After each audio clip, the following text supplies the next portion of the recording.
¿De qué mundo vienen estas personas? Éramos tan lejos de su mundo que parecía que venías de otras galaxias, de sitios que ellos no podían entrar en su imaginación que existieran, ni cómo vestíamos, ni cómo llevábamos para comer, ni cómo hablábamos, ni cómo... Éramos otra cosa, tampoco éramos los titiriteros que van por los pueblos, había otra relación, era otra cosa. Era como si algo de pronto que no se puede creer llegara a ellos y dijera, pues sí, creerlo, que estamos aquí, venimos a ayudaros. Desgraciadamente fue tan poco tiempo que no sirvió de mucho.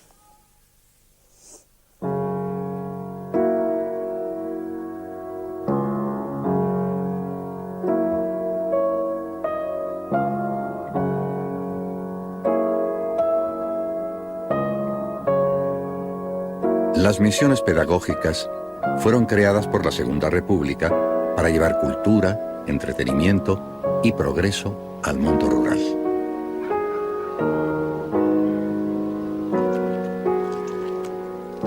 Era una escuela ambulante que iba de pueblo en pueblo.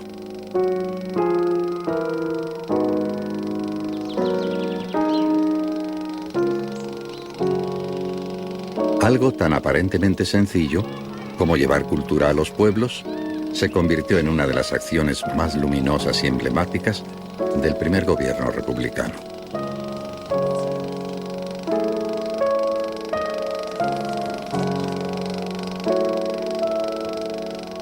En los años 30, el 75% de la población española vive en el campo y más del 35% es analfabeta. La educación en el mundo rural está abandonada por unas clases dirigentes que viven en la ciudad. Los maestros están mal pagados y desmotivados. Cuando en 1931 triunfa la República, se pone como objetivo superar este atraso, igualar las oportunidades del campo y la ciudad y hacer saber a los campesinos que ellos también son ciudadanos de la República. La miseria que había en los pueblos era tan horrorosa que entonces se decía, cuando seas padre, comerás un huevo, porque entonces los huevos se partían para dos en las familias modestas. Trabajar mucho para vivir, para poder comer pan y alguna patata. ¿No te crees? Entonces oías hablar de la miseria que había en el campo en España, pero yo no la había visto. Y entonces con las misiones tú veías a aquella gente que verdaderamente era la miseria.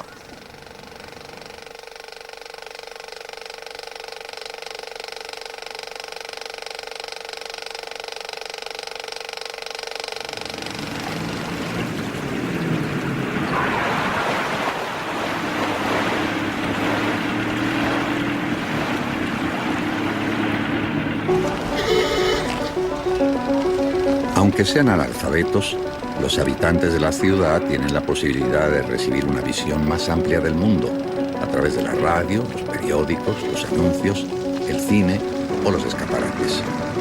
Esta educación indirecta es lo que el pedagogo Manuel Bartolomé Cosío llama la cultura difusa. En este sentido, la distancia que separa el campo y la ciudad es inmensa. Mientras unos disfrutan de los avances del siglo XX, otros viven una existencia casi medieval.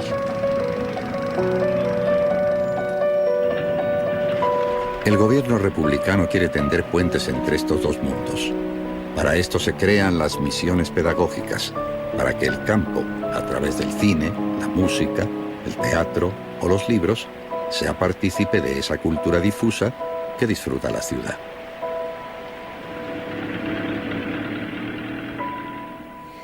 Y sobre todo hacer ver una cosa, que la cultura española no es la educación cristiana española, sino que es la cultura española. Es una educación civilizada en vez de una educación religiosa. Esas son las misiones pedagógicas. Acercar al pueblo al tesoro de sabiduría nacional, no precisamente que hagan novenas y que recen y que hagan tal. Es otra cosa. Es una educación ciudadana, una educación cívica. Las misiones pedagógicas responden muy bien al espíritu educativo de la institución libre de enseñanza y representan casi como la culminación de ese espíritu de la institución libre de enseñanza y además en la Segunda República. Francisco Girer de los Ríos y otros profesores universitarios fundaron a finales del siglo XIX la Institución Libre de Enseñanza, también conocida como la ILE. Su intención era modernizar España, reformando y mejorando la educación en todos sus niveles. Pero no hay que olvidar el movimiento, el interés por la educación de los grupos anarquistas. No hay que olvidar el interés por la educación también del Partido Socialista, a través de las casas del pueblo, o de la Escuela Nueva, por ejemplo, que funda Núñez de Arenas. No hay que olvidar las universidades populares, unas que tenemos controladas y otras que desconocemos, pero hubo unas cuantas. Durante el reinado de Alfonso XIII, Manuel Bartolomé Cosío, discípulo de Giner de los Ríos, intenta varias veces que el Estado realice misiones pedagógicas para apoyar a los maestros rurales. Cosío, que había sido profesor de la ILE y director del Museo Pedagógico, es uno de los intelectuales más respetados de su época. Aún así, no logrará crear las misiones hasta la llegada de la Segunda República.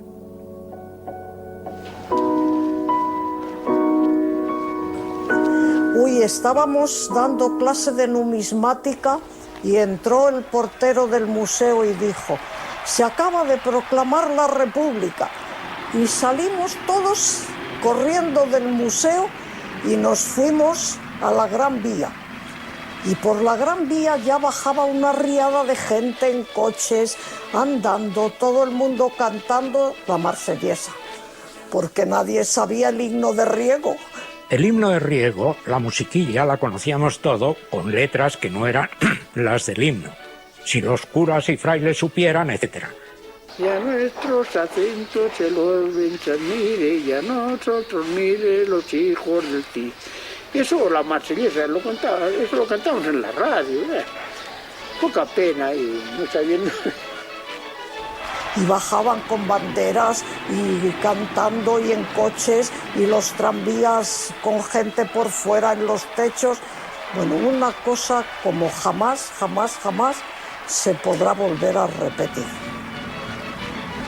El estallido popular de la proclamación de la República no se volverá a dar en la vida.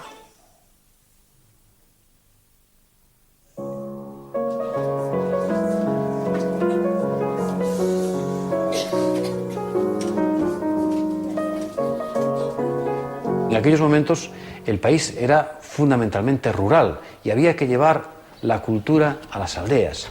Como fuera, había que llegar a las aldeas, había que llegar con la escuela, había que alfabetizar a ese mundo rural para, digamos, alcanzar por lo menos ese estado de modernidad en el que vivían otros países europeos. Entonces la República hace un conjunto de cosas y la República lo primero que hace es reunirnos a los maestros y decir: a vosotros queréis aprender este nuevo estilo, queréis aprender, pues haced estos cursillos conmigo y aprenderéis.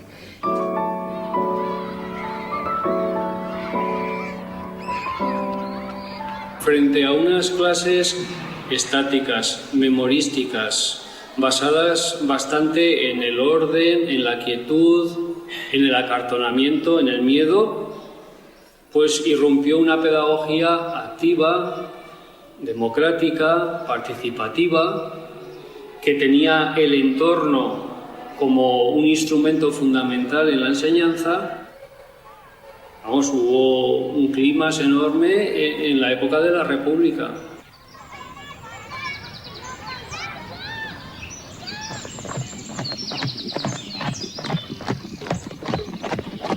Y llegamos, me acuerdo muy bien, íbamos por una zona rocosa y había un arroyo abajo. y unos chicos y chicas y una alegría y unas risas. Nos quedamos sorprendidos. Fuimos. Eran chicos y chicas del pueblo bañándose en el río en aquellos años juntos, y todo era un maestro que había transformado el pueblo y tenía otro aire, otro espíritu, otra alegría, otra cosa, ¿no? Un maestro perdido allí entre unas breñas que no tenía comunicación, ¿no? Porque hasta entonces las escuelas habían estado abandonadas de interés y la República fue una de las preocupaciones que tuvo y de resolverlos. Durante la República se construyeron una gran cantidad de escuelas en toda España. Hacia el año 30 se cuenta con unas 27.000 o 28.000 escuelas y hacen falta otras tantas, es decir, que falta el 50% de escuelas. Y sobre eso hay que añadir que en la España rural los chicos trabajan, es la familia con muchos hijos porque se necesita mano de obra para el tipo de trabajo de ganadero y agrícola, y entonces esos niños o esas niñas van a la escuela algunos meses del año, y algunos ni siquiera van a ir porque en cuanto pueden los padres, hasta con 5 años o con 4, ya los mandan al campo, les sirven para ir a llevarle la comida o para ir a cuidar de las vacas. Pero a su vez, si divides por sexos, verás que el absentismo es mucho más grande en las chicas. Porque se entendía en el medio rural que las chicas no necesitaban la instrucción para la vida, porque había otro tipo de valores. Entonces sí que se nota en esta época, a través de los documentos, de la inspección, etcétera, cómo se hace hincapié en que la asistencia y la participación sea real para todos. Yo era hermana de 4 chicas. Somos 4 chicas y mi padre, el pobre, tenía que trabajar mucho para mantenernos, y nos hacía ir a servir. Se quedaba una para ayudarle a él con mi madre y las otras por ganar la vida. Yo a los 9 años ya estaba sirviendo. A los 9 años, que ahora aún no hace más que jugar. Y Misiones lo que se proponía era, lo que había empezado el Museo Pedagógico, apoyar la labor de un maestro por lo que significa en un pueblo desconectado, no en Madrid y en Valladolid. Eso era lo que se proponía.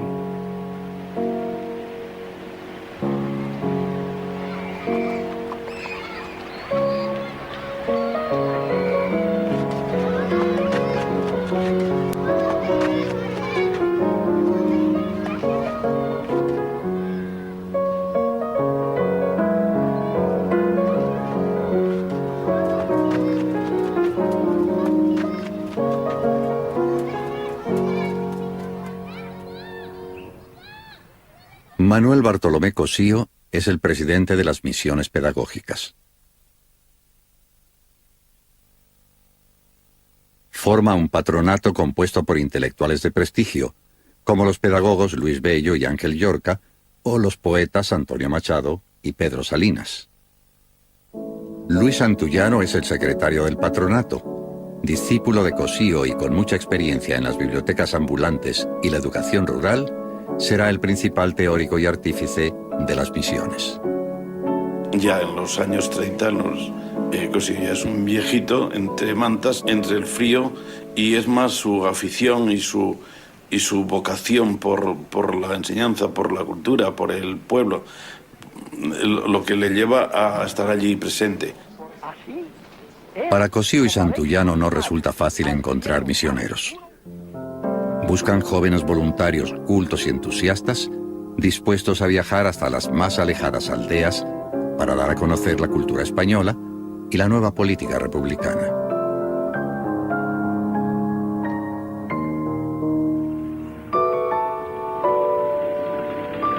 Cuando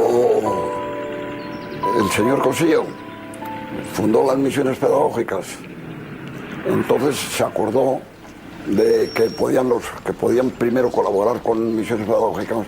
Éramos los antiguos alumnos del Instituto de Escuela y de la Institución Libre de Enseñanza, puesto que el señor Cosío era profesor de la Institución Libre de Enseñanza y discípulo directo de don Francisco Giner de los Ríos. Y con ese motivo, pues me llamaron a mí y le llamamos a todos los compañeros que quisiéramos colaborar en esa misión.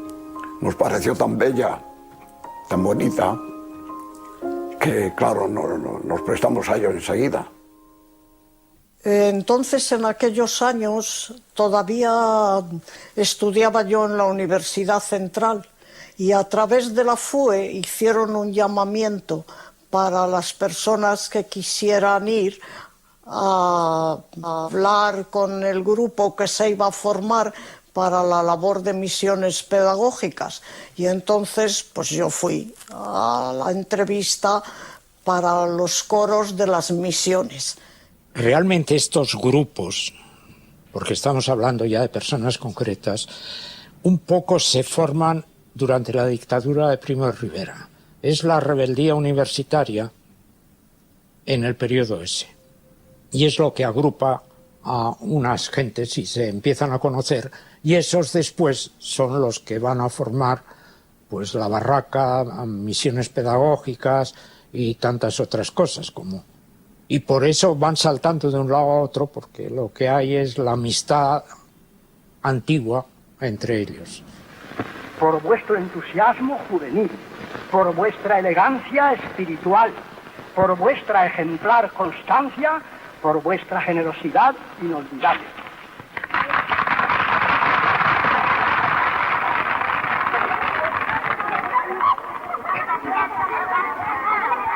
En las misiones pedagógicas estuvo Luis Cernuda, estuvo María Zambrano, estuvo Antonio Sánchez Barbudo, estuvo Rafael Dieste, estuvo Pedro Pérez Clotet. Sería muy complicado mencionar aquí a todas las personas que que participaron o que hicieron misiones pedagógicas. Aproximadamente, pues, unas 500 personas entre intelectuales, maestros, inspectores, profesores que se iban agregando. Pues la nómina completa de misioneros yo creo que sobrepasa a las 500 personas. La selección de libros para las bibliotecas se encarga a Matilde Moliner, con la ayuda de Antonio Machado. El Teatro del Pueblo es dirigido por Alejandro Casona. El musicólogo Eduardo Martínez Torner es el responsable del Coro del Pueblo. Con copias del Museo del Prado realizadas por Ramón Gaya, entre otros, se funda el Museo Itinerante de Pinturas. El cineasta José Valdelomar se encarga de la documentación gráfica. Cuando salíamos de misión, pues no solamente estábamos actuando, sino que estábamos mucho tiempo juntos. Y salíamos a algún bar, alguna tabernita, algún sitio donde nos reuníamos cuando no estábamos en trabajo, ¿no? Y entonces, pues era muy placentero porque comentábamos lo que estábamos viviendo y como todo era, no sé por qué, pero todas las personas que giraban alrededor de misiones, todas eran intelectuales, o escritores, o poetas, o directores de tal, o pedagogos, o sea que era un ambiente todo intelectual. Las conversaciones nuestras en los altos del trabajo, en los pueblos, pues seguían siendo también intelectuales, de poesía, de literatura, de historia. En una misión en Almería, a cargo de María Zambrano, pues incluso en el tren, el gramófono que llevábamos lo poníamos en marcha, íbamos oyendo tal.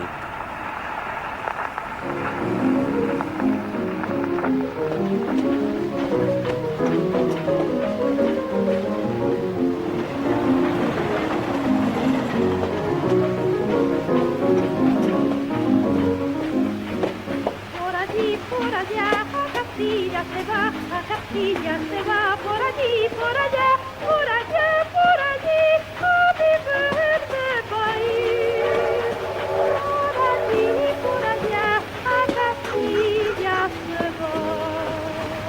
Por allá, por allí, a mi verde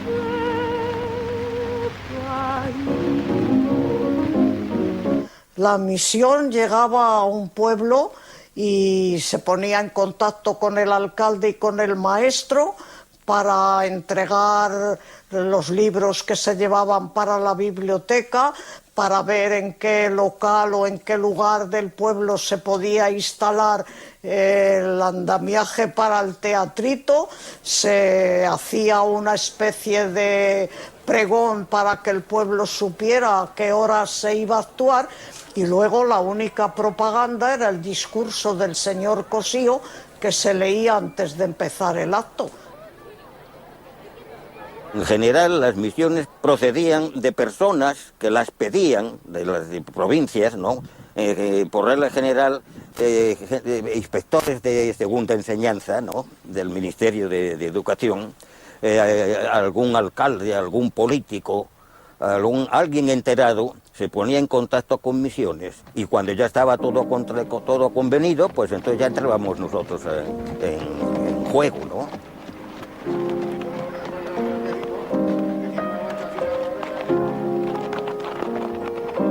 Si vemos los programas de misiones cuando llegan a una aldea, que pues es la aldea más perdida que nos imaginemos de las montañas de tal provincia, etcétera, hay conferencias sobre cuáles son, dijéramos, los deberes naturales de los ciudadanos y los derechos que la República les concede, cuál es el derecho de la mujer, no sé, hay muchas cuestiones, dijéramos, también de aspectos sociales que no van a ser olvidadas en las misiones pedagógicas.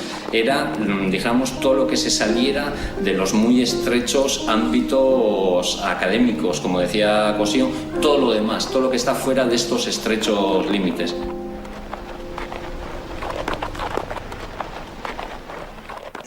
Hacían muchas cosas, pero no puedo explicarle. En este momento nada. ¿Qué era? Alguna cara física de ellos sí que me acuerdo. Pero nada. Pero lo que decían no. No venían más que en misión de dar... De poner ejemplos, de hablar de teatro, ya digo, teatro, y cosas de esas. Y es de lo único que me acuerdo yo.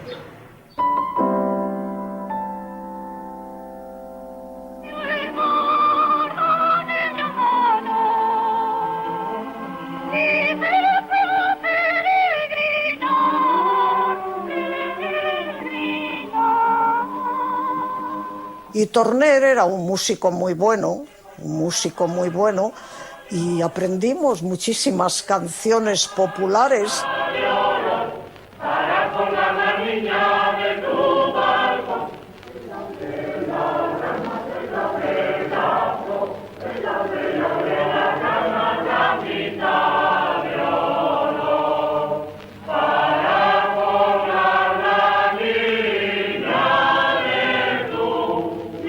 Hay un cancionero de Torner que recoge los cantos populares de España, y según la región, pues cantábamos lo que se cantaba en esa región.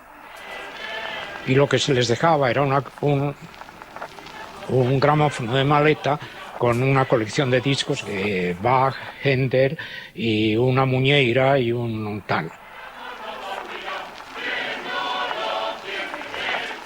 Ahora, que en la Gramona sí que sacaban los cantares y cantaban unos cantares, ayer te vi que subías por la Alameda Primera, metiendo la saya blanca y el pañuelito de seda.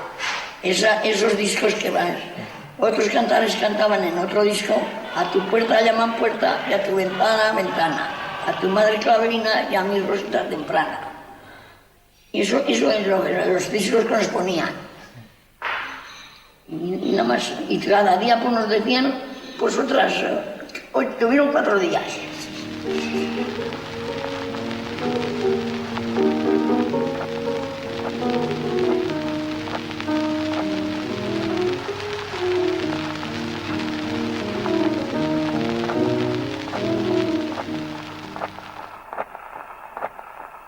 Entonces el señor Cosío se acordó de Alejandro Casona porque Alejandro Casona tenía 2 propiedades. Primero, que era maestro y fue inspector de primera enseñanza, y además era escritor. Casona era una persona muy cordial y con un entusiasmo verdaderamente increíble, porque tenía una vocación una vocación tan tremenda por lo que hacía y creía tanto en la viabilidad de aquel proyecto que ponía el alma en ello. La famosa obra de Lope de Vega, el más genial de nuestros dramaturgos, del cual se cumplen en este año precisamente los 300 de su muerte. Y eso, la música ayudaba mucho a hacerles tomar parte en un canto, en la recitación de un romance, y ahí empezaba a fluir ya la comunicación.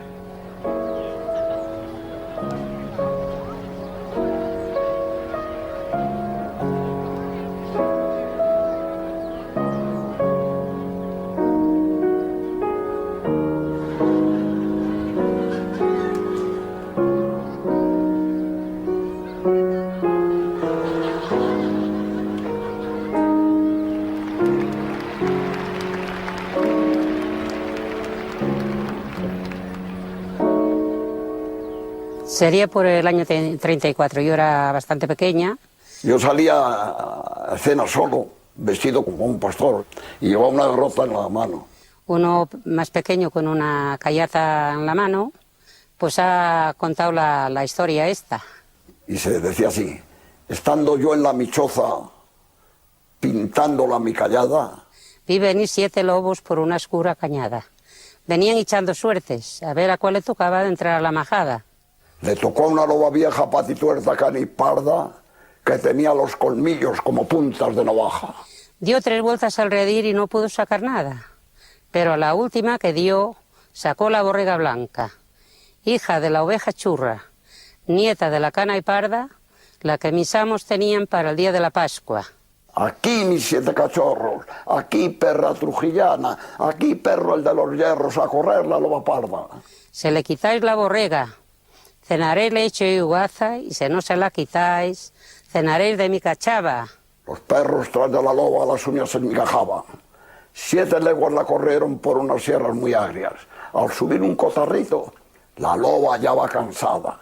Tomad, perro, la borrega, buena y sana como estaba. No queremos la borrega de tu boca lobadada, que queremos tu pelleja para el pastor una zamarra.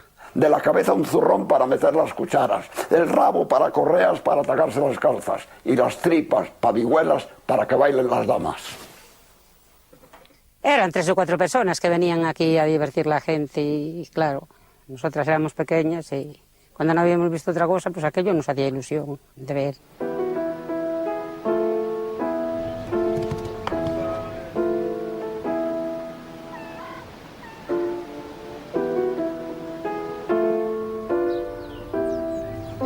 No sé por qué ni por qué no, el caso es que pasamos a pertenecer de plantilla a Misiones.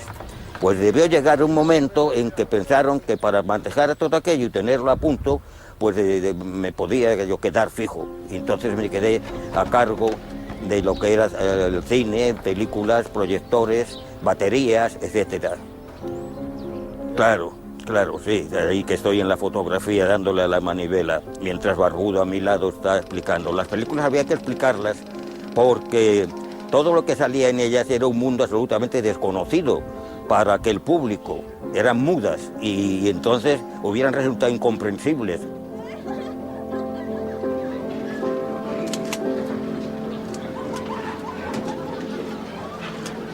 Íbamos a un pueblo y al llegar así al bullicio de los que llegan, como cuando llegaban los titireteros igual, ¿no? Pues entonces sus profesores, no nosotros, sus profesores les decían gritar ¡comunista, comunista!, para echar a perder la cuestión y que que no dejaran a los niños ir a las misiones ni nada. ¡Comunista, comunista!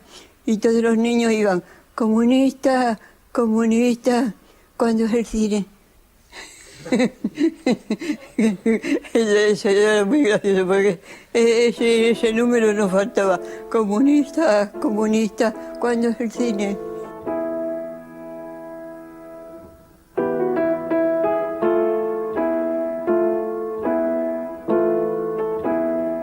Non perdíamos el cine en que y que tuviéramos mucho que trabajar. Era gratis. El año 32, 33, 34, ya veíamos nosotros las películas de Charlot y de otras muy guapas. La sensación que les producía ver ciudades, ver barcos, ver algún automóvil que otro, ver el mar, ver un tren, ver edificios, pues os podéis imaginar, era completamente absortos ante aquello que estaban viendo y que no sospechaban siquiera. Claro, porque en aquel momento era algo nuevo que habría así. El ver proyectar en una sabana, en medio de un prado, una película de Chaplin, pues era algo que tenía que dejar huella.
Cuando en la película aparecía algo que le era familiar, aparecía un perro, un gato, un caballo, un tal, ¡mira un perro! ¡Mira un gato! Era la reacción unánime, ¿no?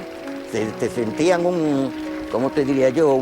Una satisfacción de ver en aquello que les estaba maravillando, ver algo suyo. Nosotros mismos yo creo que éramos un espectáculo en persona para ellos. No te podré decir ninguna fecha. Lo que sí me acuerdo que había en la plaza, hubo más bien una especie de película. Bien. Eso cuando la República. Sí, hombre, pero sin hablar, aquello era mudo. Jolín, y claro, que tanto. ¿Tú te acuerdas de haber visto en la plaza? Bueno. ¿Sí? Uy. Y claro, pues como íbamos todos al colegio, bueno, esta tarde a tal hora a la plaza, sí, ya salí y venga. Y nos da divertirnos allí. Salí con toda una fachada, ¿verdad? Salían las imágenes. No será un acontecimiento nunca visto, ¿verdad? Nos llamaba la atención aquello mucho. Sí. Claro. Me acuerdo que hubo cine que era mudo entonces, me recuerdo yo de eso.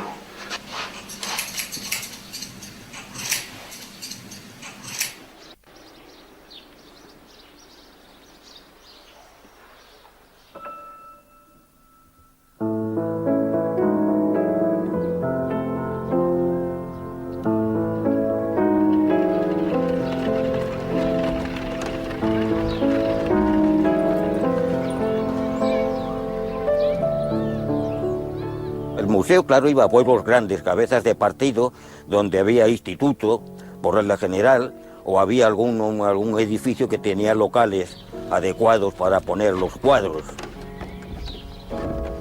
Yo me acuerdo de los más que se reflejaron en mí. Ese del rey, el rey quinto, cuarto, sexto, séptimo, no sé, que me llamó mucho la atención, la de unos niños, la de otras que estaban en un prado con unas uvas. Y a mí me llamaba tanto la atención que yo no salía de aquellos cuadros, o sea, yo estaba allí, me había comido el coco aquello, y después, mira, he sido pintor, decorador de eso, pero bueno, también se me da algo bien la pintura. Pero es que estaba pegadito a los cuadros aquellos, de cómo podía ser que aquello lo pintaran unas personas. Quien fue encargado del museo fundamentalmente fue Ramón Gaya. y sobre todo Gaya, Cernuda, en alguna ocasión creo que Azcoaga, Dieste, eran los que solían llevar el museo circulando por diversos pueblos de España. La sesión del museo se componía de las explicaciones de los cuadros, de las charlas en que se revivía el ambiente social y la época en que estaban escenificados los cuadros, ¿no? Y lo que no se podía llevar en cuadros y en copias se llevaba en diapositivas y en láminas de color, y eso se proyectaba con el epidiascopio. Cossío lo que pretendía con el museo es que la gente de los pueblos conociera esas obras de arte, que conociera esas obras de arte y que las sintiera como suyas, que viera que eso era un patrimonio común de todos, ¿eh? Y por eso las llevaba a los pueblos. Cuando llegaron las misiones, a mí se me abrieron los ojos de una manera terrible cuando vi las copias del Museo del Prado. Yo decía, ¿y esto lo han podido hacer a mano? Las misiones fueron las que decidieron incluso que yo me fuese a estudiar a Ávila para ver si yo podía entrar de ayudante con algún escultor o algún pintor para que yo pudiese salir del pueblo y entrar en el camino del arte. Las misiones fueron las que crearon el entusiasmo y la ambición de aprender, que ese fue el gran mérito, el gran secreto de las misiones pedagógicas, que fueron creando estímulos, porque no estábamos en condiciones de percibir, no teníamos base, pero sí intuición. Nos quedábamos con la música, pero no con la letra.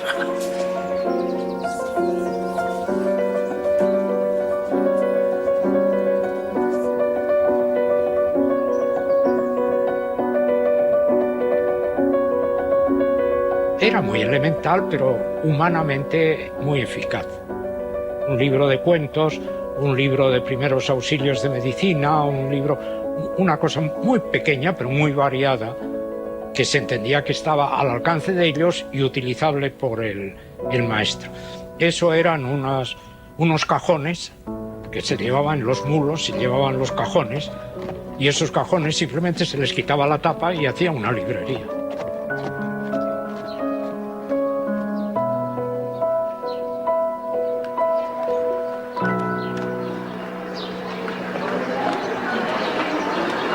Éramos muy críos y no entendíamos mucho, pero sé que vinieron aquí con las bibliotecas aquellas. Había una implicación social y dentro de esa implicación social, que también cubría, dijéramos, los ámbitos de desarrollo personal, de creación y mantenimiento de una sensibilidad estética, de una percepción ante fenómenos estéticos, etcétera, pero también existía, dijéramos, esa implicación social y cuya cosa más clara era la utilización del libro también, pues eso, ¿no?, como una herramienta de crecimiento personal y de transformación de tu propia comunidad.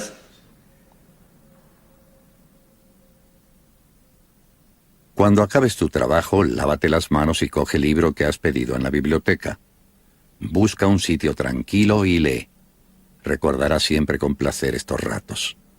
Guarda luego el libro cuidadosamente hasta que puedas volver a seguir leyendo. Procura que al devolver el libro ya leído, esté tan limpio como cuando te lo entregaron. Buena idea se tendrá de un pueblo donde los libros se leen mucho y se conservan limpios y cuidados.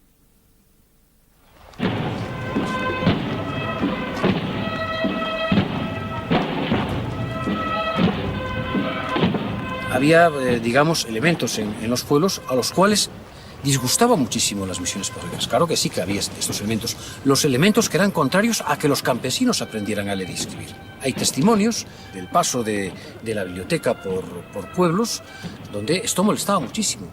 Que de repente a un campesino pues se le diera un libro de Calderón de la Barca o las poesías de Antonio Machado, o simplemente el hecho de que leyeran cosas que no controlaba el sacerdote, que no controlaba el cacique, que empezaban a leer estas cosas y luego iban a leer libros revolucionarios.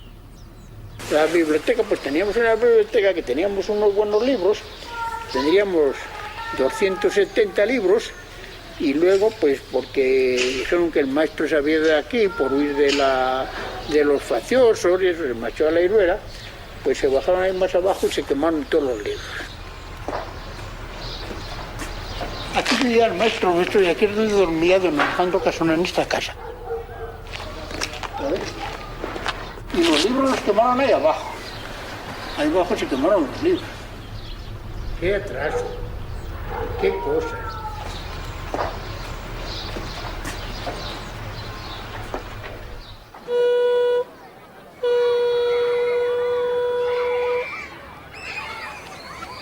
Y es curioso, porque parece que los pueblos no se iban a interesar nada. Y sin embargo era un dejar todo el mundo las tareas, ir a ver las misiones, y venían detrás de nosotros luego como si fuéramos la procesión y nosotros las imágenes, iban detrás con esa devoción que en los pueblos se va a las procesiones. Cosío decía que las misiones iban sobre todo a divertir, que iban sobre todo a entretener a los campesinos, a ofrecerles un mundo de valores que no tenía nada que ver con lo utilitario. Bueno, pues esto parece que escandalizó no solamente a los diputados más derechistas que había en las Cortes, sino también escandalizó pues en ciertos ambientes de la izquierda política, ¿no? Que escandaliza, bueno, esto que no tiene ninguna actividad útil, los campesinos siguen siendo pobres, no se hace la reforma, algún tipo de críticas en este sentido, ¿no? Y entonces, pues en un momento dado, Alejandro Casona hace una misión en Sanabria y se encuentra con un problema terrible de pobreza. Yo estuve en Sanabria y fue una de las misiones que más importancia tuvo, porque era un pueblo como muy abandonado, como muy lejos de la civilización, y entonces era una situación ya no solo pedagógica la que había mala, sino sanitaria. Y era una gente de los pobres, había mucha miseria, había bocio endémico, las mujeres de 25 o 30 años parecían abuelas, estaban, los chicos apenas tenían vestimenta, en fin, muy mal. Y ahí es donde encontramos el atraso mayor del pueblo español, de la gente. Y ya te digo, la escuela se confundía con la cuadra, o viceversa. Lo de abajo era cuadra, como decimos aquí, porque estaba... Y lo de arriba estaba pisado con tabla y a un vuelo. Les pareció algo terrible y entonces pues vuelven bastante compungidos, vuelven bastante dolidos de la situación que se vivía en aquel pueblo, y entonces organizan una misión que tiene un carácter social importante, que es la misión pedagógico-social de Sanabria. En octubre de 1934 se realiza en Sanabria la primera y última misión pedagógico-social. Casona cuenta en la memoria de la misión que llevaron, entre otras muchas cosas, medicinas de todo tipo y sal yodada para el bocio. En la escuela los misioneros pintan el aula, renuevan el material escolar, crean un botiquín, una biblioteca y un comedor para los niños. Al maestro, que hasta entonces vivía en el aula, le acondicionan una habitación independiente y ponen estufas de leña. Lo que tenía era barro. Entonces le pegaron un poco de cal y eso, y eso fue lo que hicieron. Sí, por dentro. Pero por afuera no tocaron. Por afuera no, por No, dentro. porque la casa estaba de piedra. Vivía el maestro en la propia Sí, en la venía escuela. aquí, porque parte de ella era vivienda. La leña la teníamos que traer nosotros, los chavales. Claro. Para poderse calentar. Sí, le digo, eso es lo que hay. Bueno, y en la escuela tampoco aprendí mucho, porque éramos muchos chavales y yo, un maestro solo en aquellos tiempos, no podía dar. Luego sí, por la tarde nos sacaban y íbamos allí al cine, a ver a Charlotte, otra cosa no echaban, porque no había en aquellos tiempos, no había. Durante las 2 semanas que dura la misión, distribuyen maíz híbrido, adaptado a su clima, y nuevas semillas para ampliar su dieta y mejorar sus cosechas. Por las noches se proyectan, además de películas cómicas, documentales didácticos sobre los métodos de cultivo y costumbres saludables que les han enseñado por la mañana.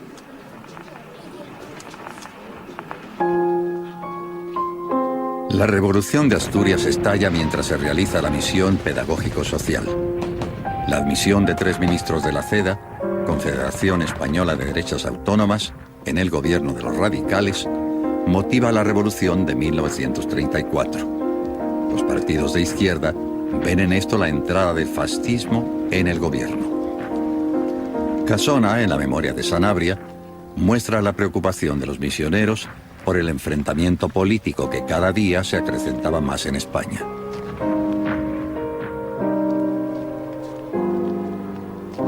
Hubo algún diputado en Cortes que llegó a decir, fíjense ustedes, uno de los lugares donde más bibliotecas se han repartido fue Asturias. Ahí es donde estalló la revolución.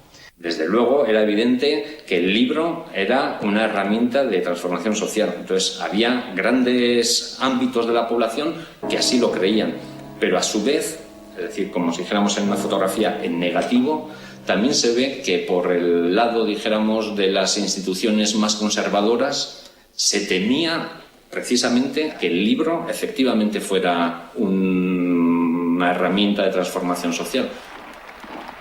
La tensión política se había extremado en España.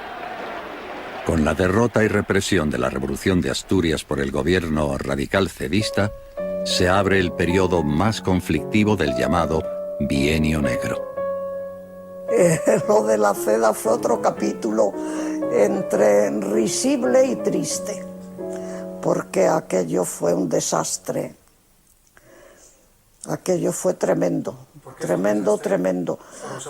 Porque afectó muchísimo a lo que estaba en camino, porque había un camino, bueno, a lo mejor, y hago un paréntesis, yo soy un poco partidista, pero había un camino emprendido como de un cierto progresismo para una reforma agrícola, para una reforma industrial, para una reforma cultural, y esto la CEDA lo interrumpió y volvimos otra vez a la Iglesia y al ejército, con lo cual pues la persona que había tenido una esperanza en que con la República se emprendía un camino nuevo, se encontró con que volvíamos a lo viejo.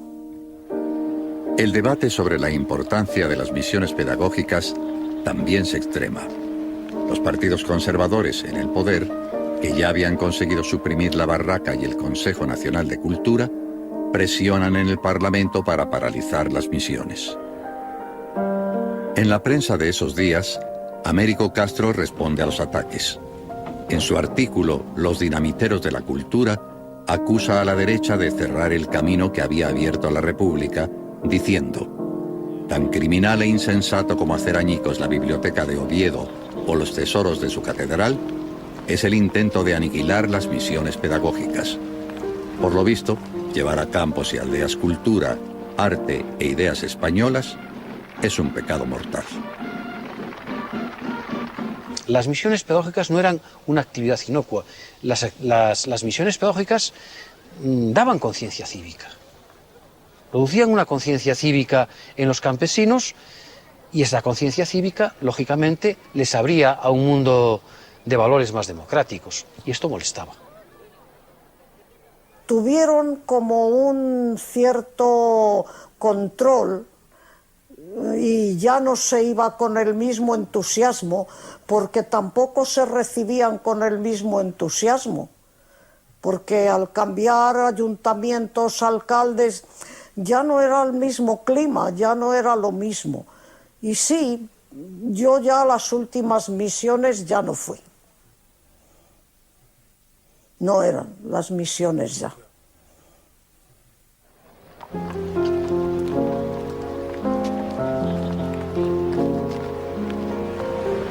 Finalmente, el gobierno derechista consigue recortar drásticamente el presupuesto de 1935 para el patronato de misiones. Las oficinas centrales reducen su actividad, pero gracias a la labor de descentralización comenzada, inspectores y universidades de provincias consiguen mantener el número de misiones algún tiempo más.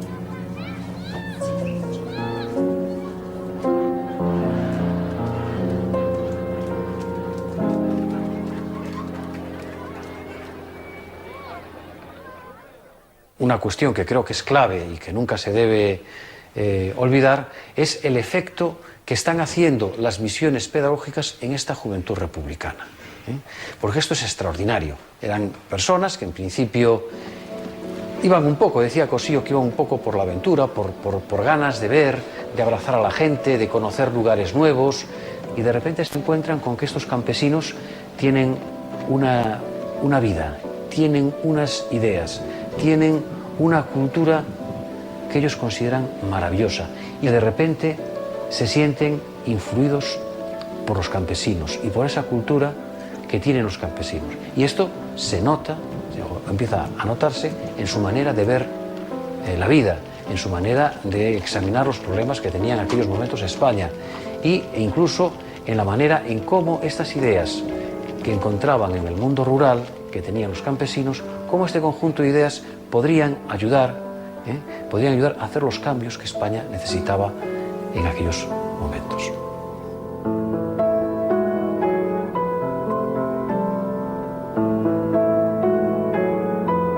En cuanto a las misiones que representó, pues eso siempre ha estado en el aire. ¿Qué representó? Pues por lo menos de momento hacían un efecto extraordinario.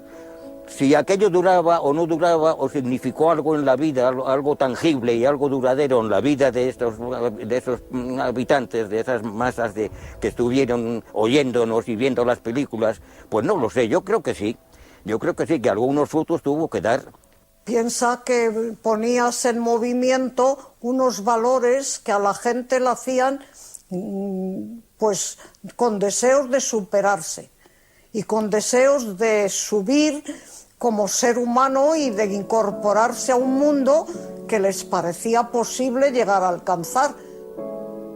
Si las misiones, por su parte, ¿no?, como tales misiones eran extraordinarias, personalmente para nosotros era extraordinaria nuestra vida junto a los campesinos, a los niños, a esos pueblos olvidados, a esos sitios donde no había llegado nada de nada, ¿no?, de que, como he dicho antes, que nacían, vivían y morían sin salir de allá.